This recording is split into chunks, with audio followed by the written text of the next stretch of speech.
Welcome to Heart and Head Work, the podcast for women who want to lead with strategy and soul. I'm Tessa, the people connector who embraces vulnerability and dreams big. And I'm Rocky, the strategist who thrives on logic and turns vision into action. We combined our superpowers and founded Maven, a community that empowers women. Including Maven District, the largest collective of women-owned small businesses in the world. This podcast is for women like you, building something real and wanting more than just business advice. You'll hear honest conversations, practical tools, and personal stories about what it actually takes to build purpose-driven businesses. If you're building with your whole self, heart and head, this is a space for you. Join us on the journey.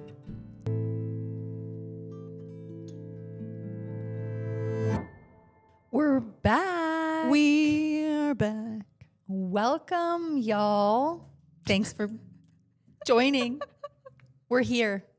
So excited to be back in the studio to talk resilience today. Ooh, resiliency. Yeah. So it's kind of a big topic. It is. You're also doing the intro. So tell me what we're talking about today.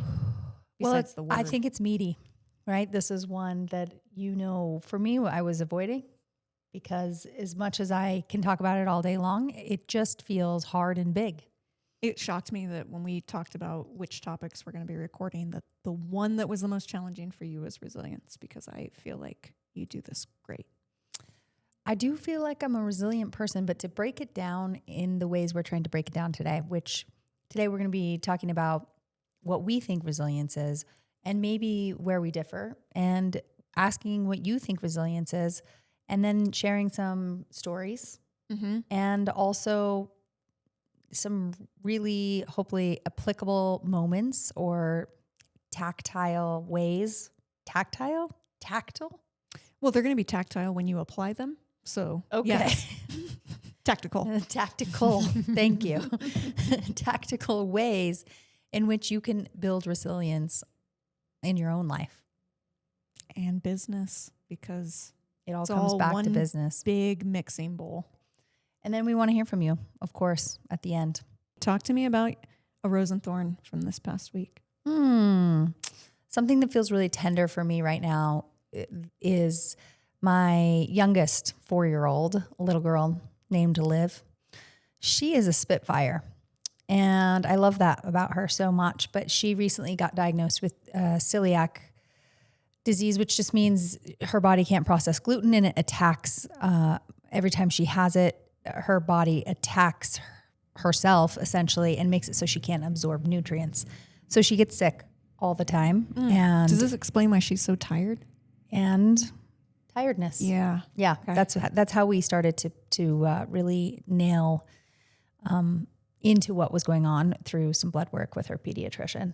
And while that is so great, we're starting to understand it. It is still it's also the thorn, because it's tricky. It's so tricky to talk to a 4-year-old about things she can and can't have that are going to hurt her belly, make her feel better, but also she's so cute and she's crying and she's still 4 and she still wants to go to her favorite Japanese restaurant and eat ramen. She doesn't want to go to a new Japanese restaurant and eat gluten-free ramen. She wants her favorite Japanese restaurant to have ramen, or she wants to have not gluten-free cupcakes. She just wants to eat the birthday cake like everybody else gets to eat. There's the kicker. She just wants to be like everybody else. Yep. So, and it's been tricky. She's got some things to help fix her gut, but they don't taste good. And we're trying to mix them into her smoothies, and it's just tricky. So. And it's constant, right? Because food is all day. You Yeah. have to think about your hunger and food. So it's not like it's a one dunk. Yeah, and as she gets older, it'll probably be easier, right? But she's 4, and it maybe on the backside it'll be easy that she's done it this young, but on the front side it's tender and hard for her mom. I feel like this might be part of our theme today, that in retrospect everything's easy, but when you're facing it, it's hard. It's hard in the moment. I mean, if there was one thing I could do, it would be go back in time and always do things sooner, because, the more time you have behind something, the easier it becomes. Yeah. So this probably will be great for her. I know. Even though it's hard now. It is hard. And I'm looking forward to her feeling better, but we're still in it. Yeah. How about Poor you? Livy. Poor I know. Livy. Poor Livy. My rose and thorn is also intertwined, as they often are. I went and visited my family and my husband's family this past week. And typically we go for a very short amount of time. We'll be there for a day. So we drive 13 hours to San Diego, spend one day, and then drive 13 hours back the next day.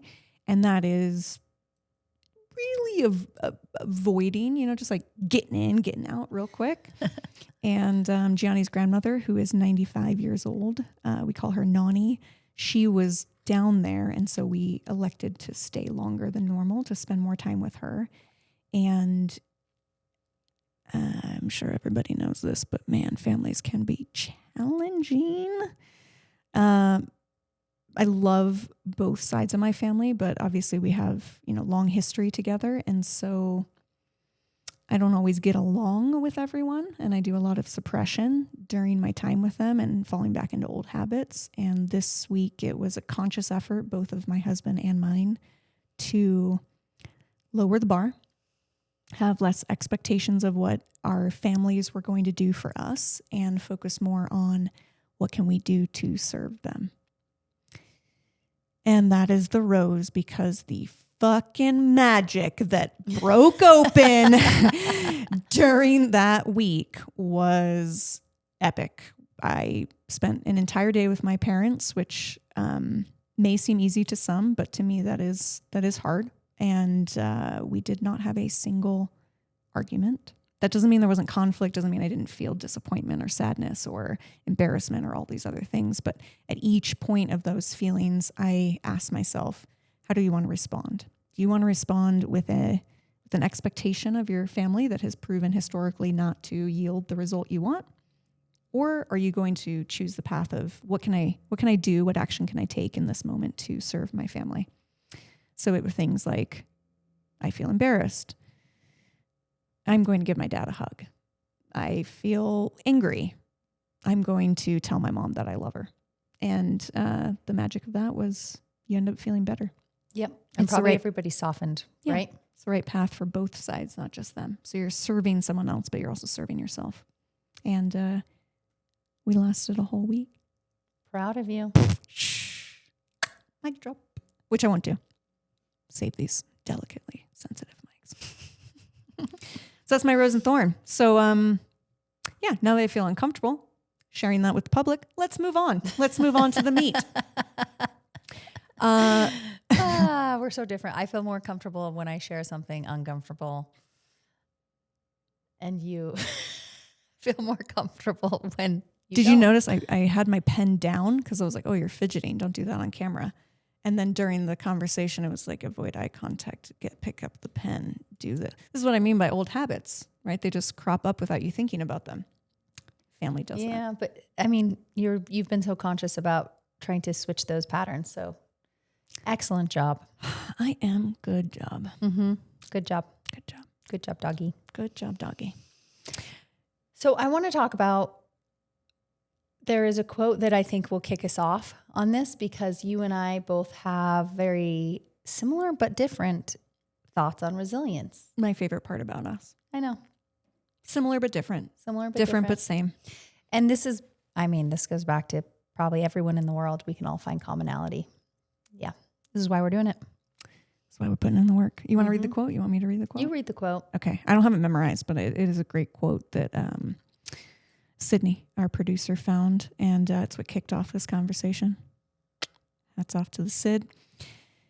It is not that I am so smart. It is just that I stay with problems longer. Albert Einstein. That's so good. It's so good. Tell me what you think about it. Well, with that quote, I really think about a couple things. I think about when things are hard, you're not thinking about becoming more resilient. You're just thinking about surviving. And in that, once you've survived the big hard thing, when another big hard thing comes your way, then you can survive that big hard thing because of the previous big hard thing that you survived. And so, I don't know, that's where my head first goes with that quote. The cycle of continuing big hard things forever and ever and ever. Mm-hmm. Since we just talked about Buddhism earlier, that idea that life is suffering. Yeah. We don't have move to to dive, more. yeah, we don't have to dive super deep into that, but that's what, when you say that, that's what it makes me think of, that we think of suffering as such this bad thing, but in reality, the suffering is part of life, and it's continual. You don't just become happy for the rest of your life. Yeah. And I think us being able to survive these big, hard things gives us that practice of resiliency. It's not something that you just get, or think, it's not, I think you mentioned, it's like earlier in a conversation we had, that it's not part of you. It's just eventually after getting through these big, hard things. It's not a characteristic It's not that a you characteristic. have. Yeah, it's a practice that you learn. Yeah. Yeah, that's interesting, because What does it mean for you? I had a very similar thought. I read it as like, it's not that I'm smart, it's just that I stay with it longer. We talk about tenacity as one of our values, and this idea that if you can sit in the discomfort of a problem, or sit in the discomfort of an emotion or a thought for any length of time, you become comfortable with your uncomfortable. And therefore the idea of uncomfortability changes. You might be really uncomfortable about one thing, and the more time you spend in that discomfort, the less uncomfortable it is. And that's the steps towards becoming resilient. And it's a active verb, becoming forever and ever and ever more resilient. Forever. Not a, look at I'm me, here. I am resilient. Because I'm pretty sure something could happen to me right now and I would not be resilient. Yes. Yeah. That can wreck you. Yeah. I think you get better, and we'll talk about this, but I think you get better at recovering quicker. Yes. And that is like a way to measure resiliency. I don't know if you measure resiliency. I am really having a hot moment for you right now. You just yeah? brought in an analytic on a soft topic. Hot Girl Monday. Made it hard. What? HR? But what I think a lot of people want to know is, putting this lens of entrepreneurship onto it, why is resiliency important to entrepreneurs? That is a tough question. Are you asking me my opinion? Is this to both of us? This is our podcast, so it is not someone else's opinion. Someone else answer the question. I'm picking up the pen again. Click, click, click, click, click, click, click, click.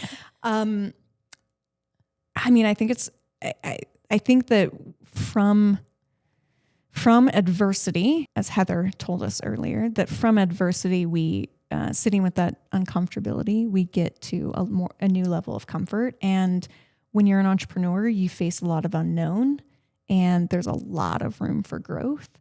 And when you can face your failure, like we've talked about in previous episodes, and you don't allow failure to stop you from taking a different action or a new action, that you can actually find out what your limits are and go beyond them. And that expansiveness of your capabilities. It's like thinking about Liv. If we thought back at what if we had celiac at 4 years old, she's going to have knowledge and resiliency towards a variety of things that children without celiac is going to have. And she will know less limitations because of it, maybe for how her body feels, what kind of foods nourish her, how to manage the feeling of desire and not having something fulfilled. Like, I want cake and I can't have it. She's going to have so much that comes out of that moment of what's terrible right now will be knowledge and fuel for the future. I do hope that is to be true. Sure. It'll be what it'll be. It'll be. She'll go to therapy about it at 16. It's fine. 100%.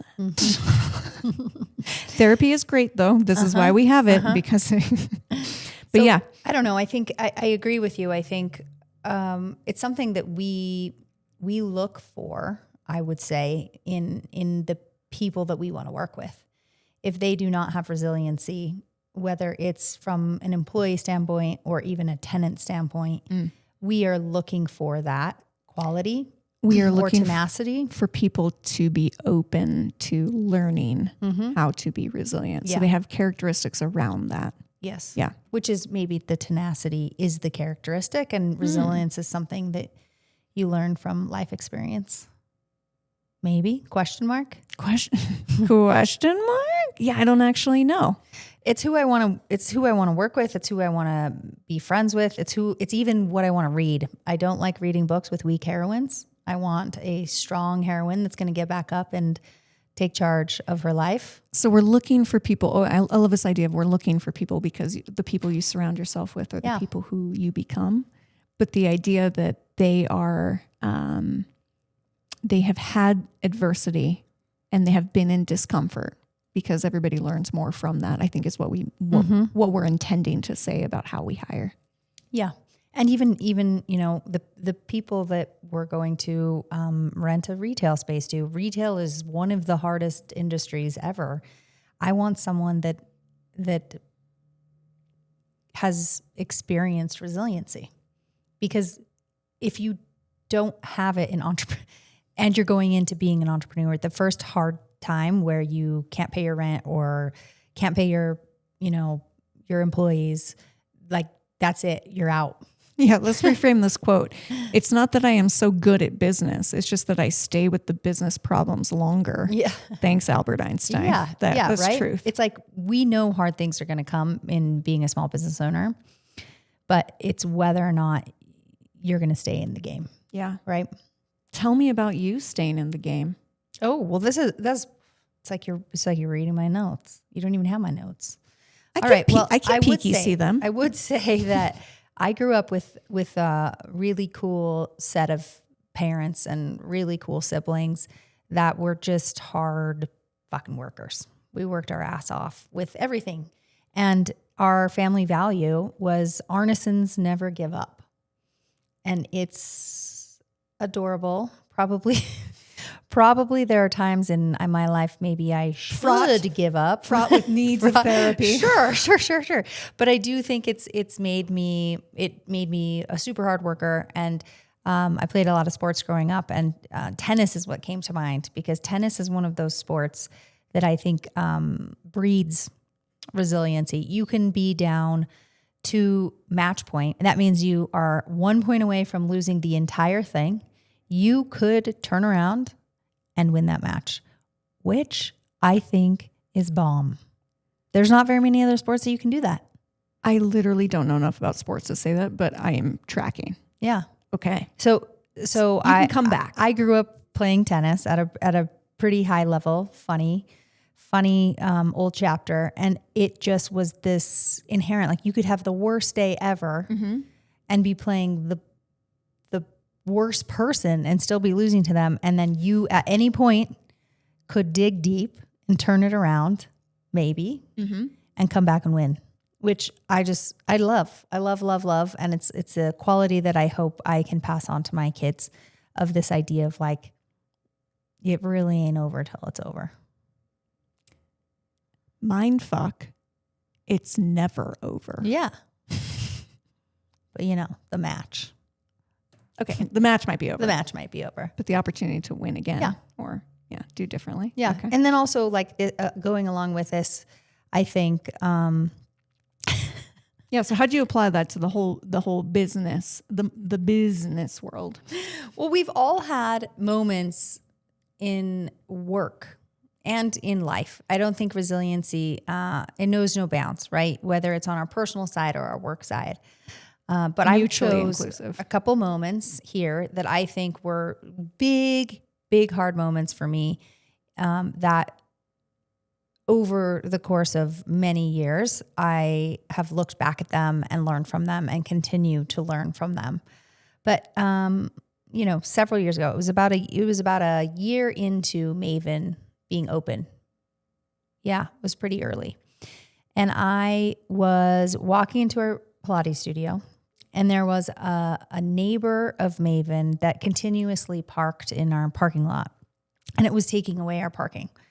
And so I went up to her while she was getting in the car and said, "Excuse me, can you park in your own house space? This is not working for us right here. Yeah. We're going to start towing. Just to give you a heads up, there were several people that were doing the same thing."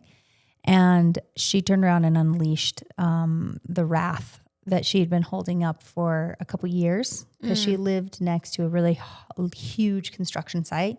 And unbeknownst to me, I thought that we were just beautifying the neighborhood and making things better. And at no point, being a very young and dumb developer, did I ever, or anyone on our team, ever go over, knock on the door and say, hey, we're about to start this big project, wanted to introduce ourselves, wanted to give you a phone number on who to call if there's anything going on that needs to be addressed. We want to be good neighbors. No point did that even dawn on me. But as she was yelling at me and telling me that I was a terrible human and she hated me and she's hated me for several years, me personally, because I built this, what I thought was like making the neighborhood better. But really for her, what it did was take away her parking and make it so she had lived next to a really noisy space for 2 years. So it was a big deal for her. And at no point did I ever consider her. And in that moment, I just turned into this tiny, tiny, tiny person. And I burst into tears and walked over to your house because you used to live a block away from Maven. Yes, I remember this. I could barely breathe. And you opened the door and took me in your arms and like, calmed me down. And a couple days later, or maybe even a day later, it could have been, quick, I went into a deep space of shame and thought I was just a terrible, terrible human, that I had never considered this person's life when I was building my dream. Mm-hmm. I took her cookies and an apology note and just said, hey, I'm sorry. Thank you for a huge lesson. And I hope that one day we can be friendly. And now we're, let's call that 6 years later. And I regularly see her on the street and say hi. It's a very friendly situation. She will text me if something's going on the block and let me know, hey, you've got a sprinkler out. Hey, there's a window broken. Hey, there's this going on, because she's an early walker. And now it's turned into this very friendly thing. What kind of cookies did you give her? These are magic cookies. Chocolate. I know. They were magic cookies. Hot chocolate chip cookies. Heck yeah. Yeah. But anyways, that moment it wrecked me. Yeah. And it may seem small because people are like, it's just someone yelling at you, a random person yelling on the street. Why do you care? But for me, what it represented is that, like, I thought I was building something for the community, and I did not consider other people while I was building essentially like my dream. So this was 7 years ago. So let's say someone comes up to you now and yells at you, since we're talking about resilience. Mm-hmm. How has it changed for you and how you handle it? Or has it changed? Yeah. I mean, it's happened. I've had these moments. I think by nature, I really like to not disappoint people. You know this about me. This is a big thing. So I've been, torn up online by an ex-employee that wrecked me hard. And I took a couple days. I hid. I really didn't leave my house. You took over and negated the situation, but it wrecked me. Yeah. And then a couple days later, I was like, why am I letting this one person take away all the great things we've done and listening to this one loud voice in the room and not paying attention to all the other good that has come along? And then so many people along the way had given me great advice about, if you're going to be in the arena, people will judge and give you feedback, and you can choose whether or not to take it, or you can take the truth from it, leave the rest, and know that it's going to happen. You cannot please everyone. You will disappoint people. You cannot control what other people think about you. And this is something that you do a lot better than I do, for sure.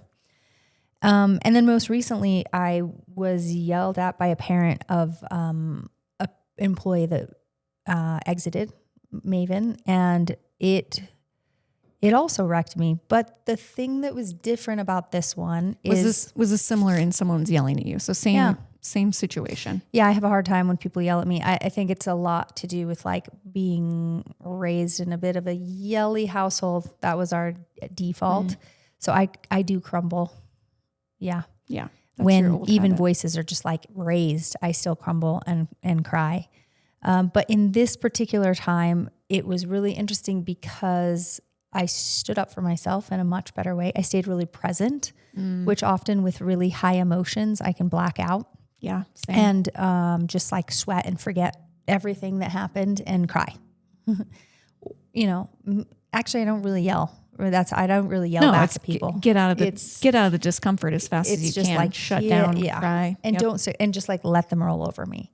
And in this time, I did not. I stood up for myself and, spoke back, and then also ended the conversation when it started getting circular, and really admitted the fault where I felt like I could own the fault, but I did not own all the fault, just to make them like me. And that's something new for me. Yeah, because the old version, the people-pleasing version, is you're going to apologize and take ownership of things that you don't actually control. I'm going to take ownership of your emotion. I'm going to take ownership of the result of something. And she was shooting darts pretty deep, and I was like, are these mine or are these hers?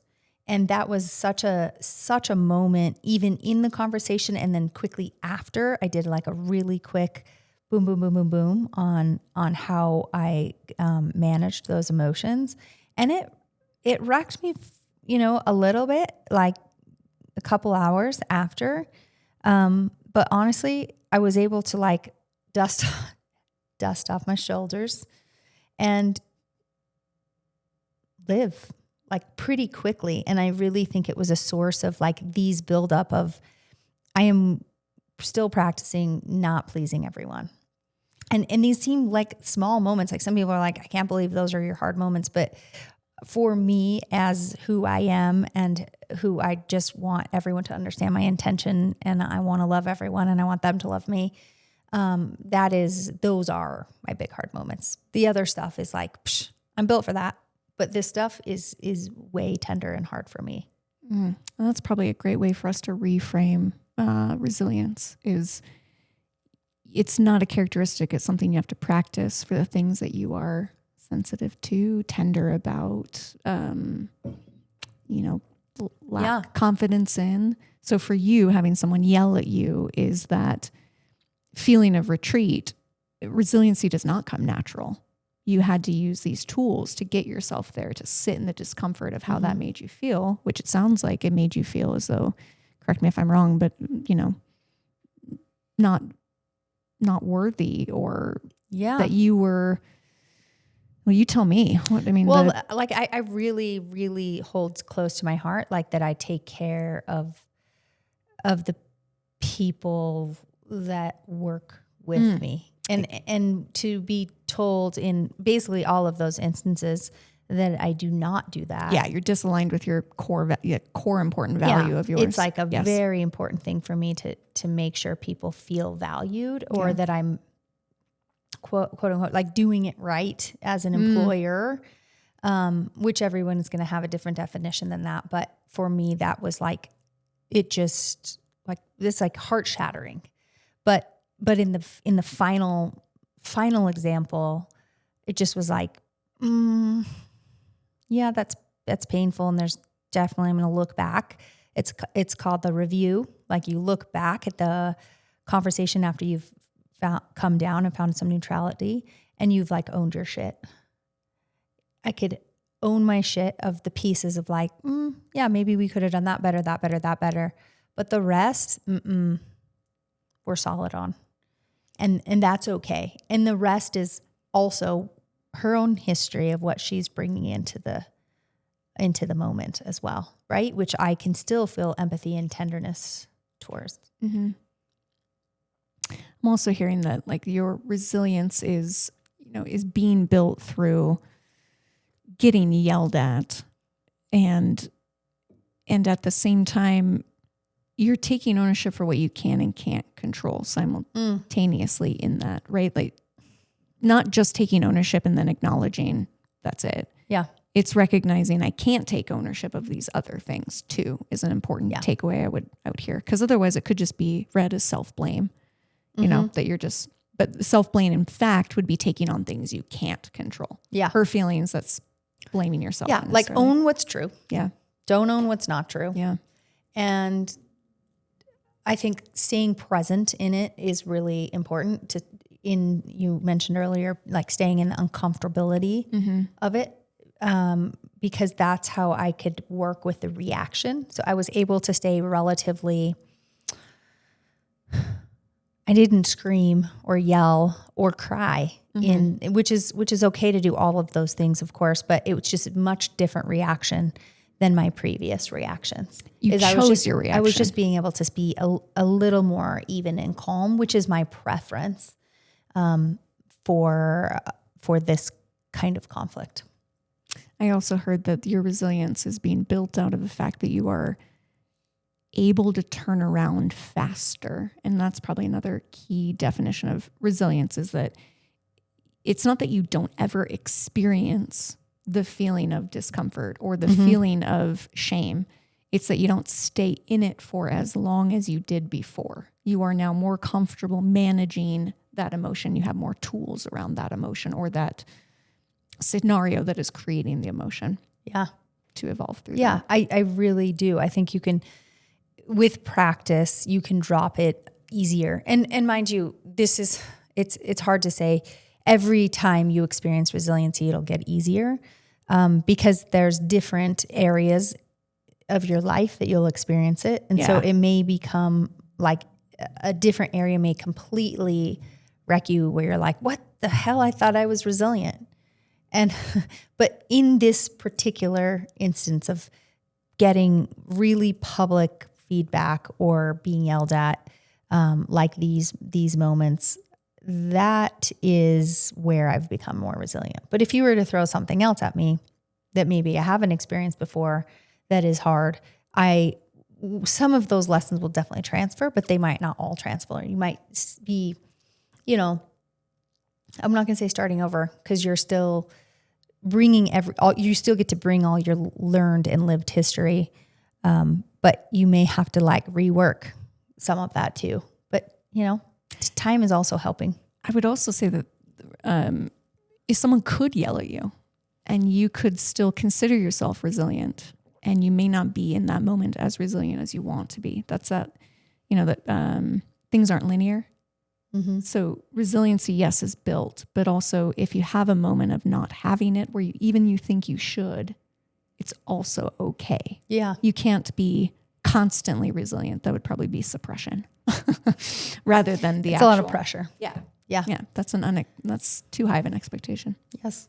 Tell me about some moments in your life where, like this one, I think of you as such a resilient person, but you too had a bit of a hard time coming up with some resilient moments. Well, not that I had a hard time coming up with resilient moments. I had a hard time not because I didn't have them. It's because I want to suppress and not remember them. I like to just think of myself in the moment of Fair enough. Resilient. Okay. Tell me some of those times. Yeah, how I got there. Well, I'll use the same idea, something that happened multiple times so that we can see the evolution of something. And if you have listened to our podcast before, you may have heard the mic drop that I have been fired 5 times, which actually I was calculating, and I think it might be 6 or 7. So let's just say a lot of fired. So I quite literally mean I did not choose to leave my job. I was told to leave. I think what's interesting about firing is that it has happened to me multiple times. And in that multiple times, the positive thing that has come out of it is I figured out I wanted to be an entrepreneur. I did not want to succumb to other people's rules of things. And I wanted to build something that I could really get behind and find a place that I could be. Instead of finding a place where I could feel valued, I would build a place where I felt valued. And I think the resiliency has come out of my theory that, which is not, entirely mine, it's been built over time, but you have to learn how to control your mind. And it doesn't mean manipulation of your mind. It literally means that you need to practice letting go. And in that process of learning to let go, you have to know what you can and can't control.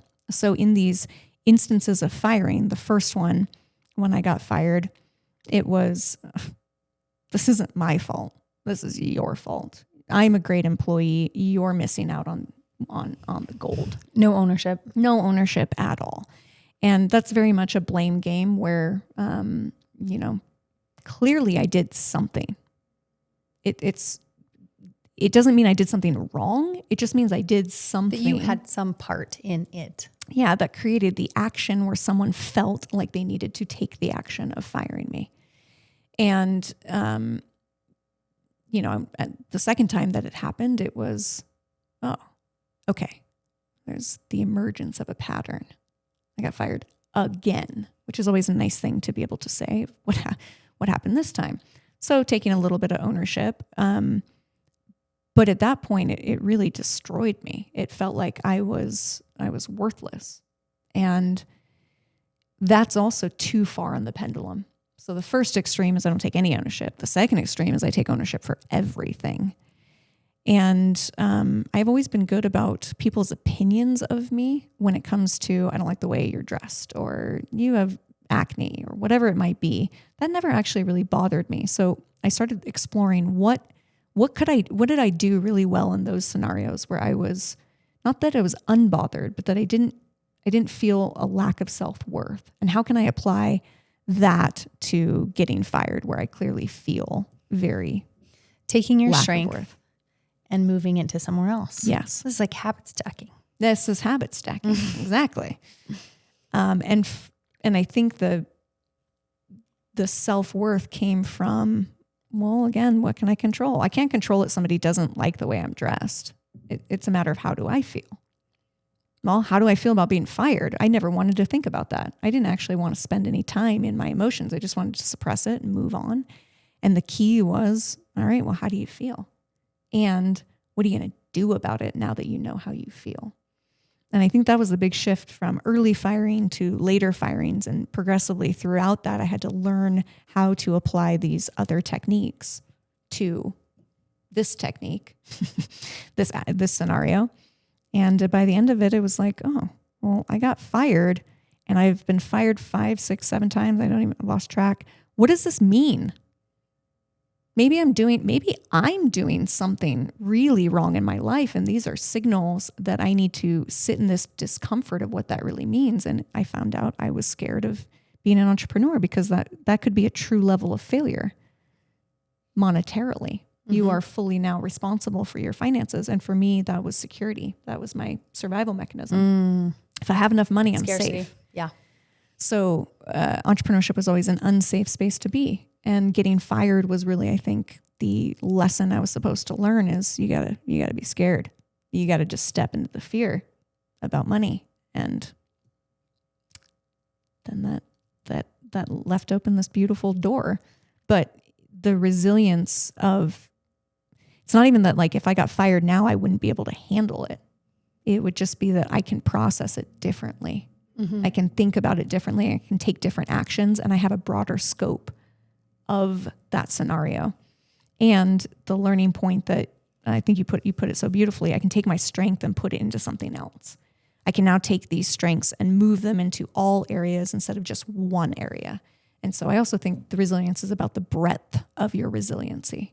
So not just being in a single scenario and having resilience. It's finding the tools at the core that allow you to have resilience in all aspects because the application is the same. It's that, multiplicity of process. I like that. You know what? When you were talking about facing fear, it just dawned on me how close they are and how I think about working with them. Yeah. Fear and resiliency. Fear is so much part of, the more you face it, the easier it gets to stare down.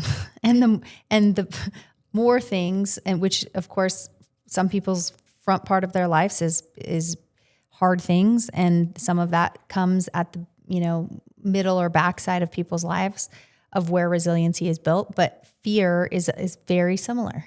Like it's a bit of a practice. It's not going to go away. No, it never goes away. It's a core driver. Yeah. And resiliency, we will never stop learning resiliency. I'm sure we're going to learn it every single chapter of our lives till the end. Well, and also that, like, you know, if the first time I got fired, I cried and I didn't leave my house and, you know, I blamed other people and all of that. The evolution of that would be like, I still had actions that I took when I got fired the 5th, 6th, or 7th time. It's just that they were more productive for my overall health instead of destructive, which I think is also what you learn through resilience is what worked and what didn't work. Yeah. Well, that leads me to my next question of, like, you know, how'd you get off the couch? And, you know, what are some tactical ways that you think about resiliency building now? I do this so subconsciously that I had to write it down because I can't explain it to somebody else without having thought about it, because it has become such a core part of my habits, if you will. But to get off the couch, what you're referring to is my 7-day weekend that I took after I got fired the last and final time, or maybe not final. Whew. Oof. Whew. Mind fuck yet again. What I used to do as a kid was suppress. I was never taught a way to express my emotions. It was knock it off. That's inappropriate. Stuff it down. So one of the things I learned progressively that I applied to getting off the couch was I need to write about this. I need to talk to somebody about it. I need to manifest it outside of my own brain. Because at that point, my brain was just going in a circle for 7 days about why me? And I wasn't getting anywhere. And then I was able to name it as, you know, I felt worthless. And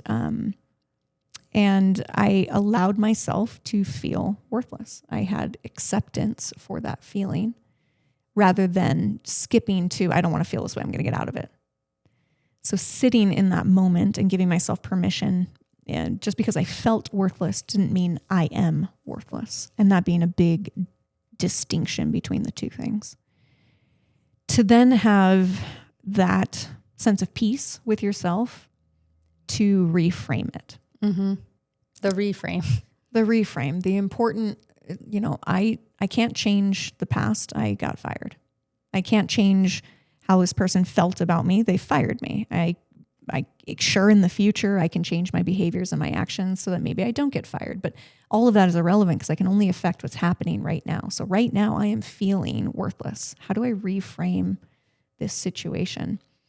And it was reframing it to, they didn't value me, and I clearly did not value what they were doing enough for me to just go with the flow. I was out of my flow. I was trying to resist everything.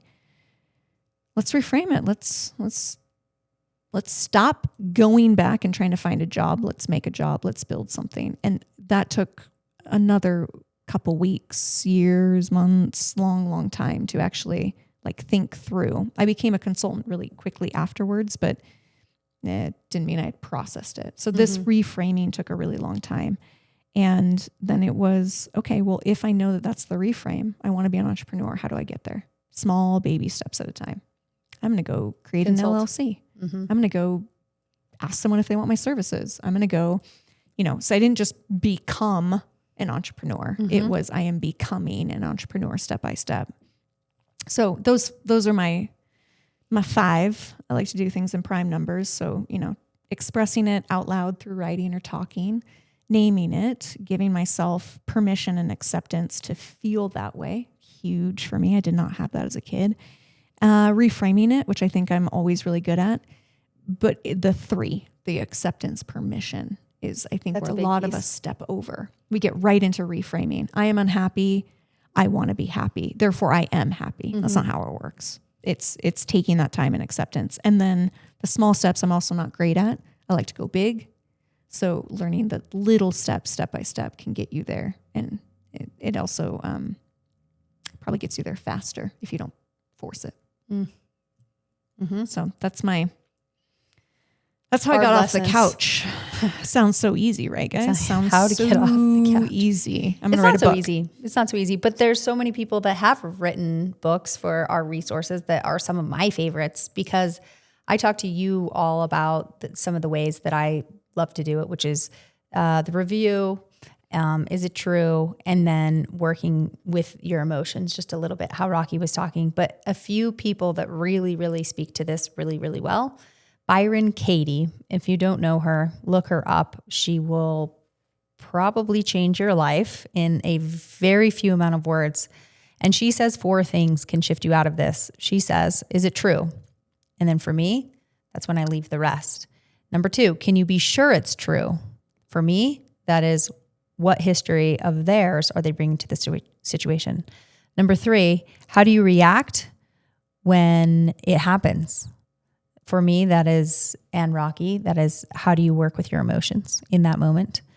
And number 4, who would you be without this thought? This is the idea of you don't have to believe your thoughts. So one of the ones I talked about going into deep, deep shame. Do I have to believe that I am worthless or that I am a bad business owner because I had to let this person go? Is that a thought I have to believe? Those are her 4 ways to work with these particular instances. And then my second one that I refer to all the time, her name is Tara Brock. I've mentioned her at another podcast, and she does the RAIN meditation, and it stands for recognize, allow, investigate, and nurture. And this is very similar to your 4 steps, like very, very similar. And I do this meditation to myself very quickly, or if it's a big, hard, deep, deep thing, like this very last one, I know I did it. I tried to do it on my own, but it still was really sticky. So then I looked up the meditation, sat quietly for 20 minutes and worked with the emotions there.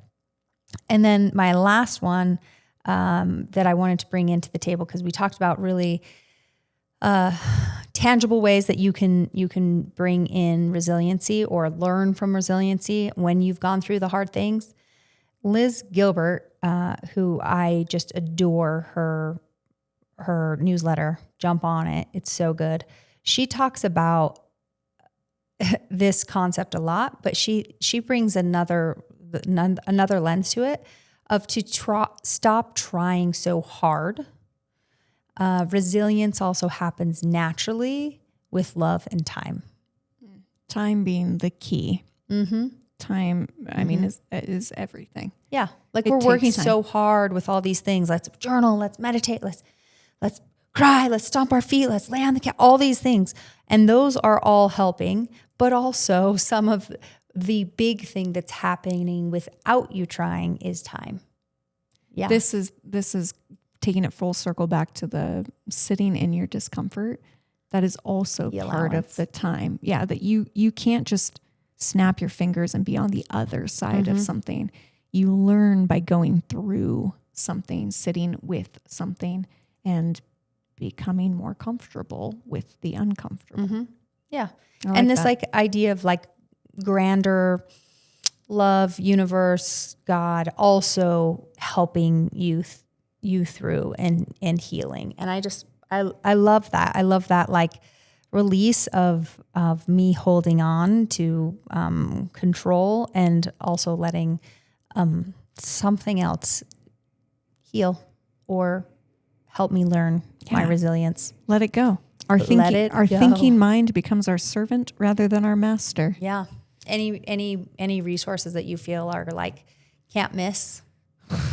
I mean, speaking on the Buddhist front, The Art of Living. I think I actually just sent you that earlier today by a Vietnamese monk. It also makes me think of, you're the one that told me about Let Them by Mel Robbins. That's another all of these I think are just interpretations of the same concept of what can you control, what can you not control, and that things are temporary, your feelings, your thoughts. It's the actions that you take that become permanent, and that being a key thing.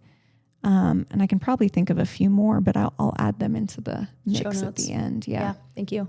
Do you want to wrap us up, Rocky? What are our key takeaways, would you say, from this? I mean, there's a handful that I think that came up a couple times. Just as a quick segue to one of the big things that I take away from each of these podcasts is how similar we are, the same but different. Between you and I, we can have the same philosophy, same concept, and just apply it in slightly different ways, speak about it in slightly different ways. So I hope that is helpful to you guys as listeners to hear two different perspectives. I think it's what helps us both expand as partners with one another. That is really important, that you are with people who are not just the same. We are all the same, but we are thinking about and approaching things differently. There is an upcoming show on partnerships, so stay tuned. I don't know why I sounded like a Pokemon, but some key takeaways for you guys who have gotten through this episode with us. Thank you for being resilient with your ears. Our growth, being an entrepreneur, being someone who's going through life, growth is happening. It is a active thing. It is not something that just you are now grown. It's not past tense. It is always occurring. And that can be really hard. And the resilience is occurring over time. But in the interim of doing that, the way in which we get there is applying some practical tips. So whether that's the RAIN theory, whether that's the 4 questions from Byron Katie, or whether it's my 5 tips, the general idea behind these is you're not going to suddenly become resilient. You need to practice it. And some ways in which to do that is to name things, to talk about things, to write things, make space to have those moments, and then give yourself permission or acceptance to be in them. Work about reframing it and thinking about a strategy, and go real small, because again, over time is where things happen. So our resiliency now will probably be a faded memory, and we will be considerably more resilient in the future, which is a beautiful thing to think about, that in 40 years, someone could yell at you, anyone could yell at you, and you would be unfazed because you would feel something, but you wouldn't allow that feeling to control what happens next. Your big hard things will not always be your big hard things. Yep. Your uncomfortable things will not always be uncomfortable. Yeah, same, different. I think this was great. I love that this was the one that you were struggling with, because it's like, felt so natural. Loved it. So natural. Loved it. Loved you. Love you. Loving you. Will love you. Becoming you. Us. Speaking of be, I was going to say bye, but we're probably supposed to do something real quick, which is follow us on Geneva. You can find us there. And you can also find us on Instagram at maven.community. Come tell us what works for you, because we are learning about resiliency all the time. So what's worked for you? Share your stories. We know there are some really, really great ones. And I love hearing people's hard things and how you made it through. I want the anecdotes, and I want those tips too, because I want to keep massaging my own. They've gotten better over time. It's like slow stew. Absolutely. Some marinade. Okay, we'll see you next time. Thank you. Bye, everybody. Bye. Bye. Love you, partner. Love you too, partner.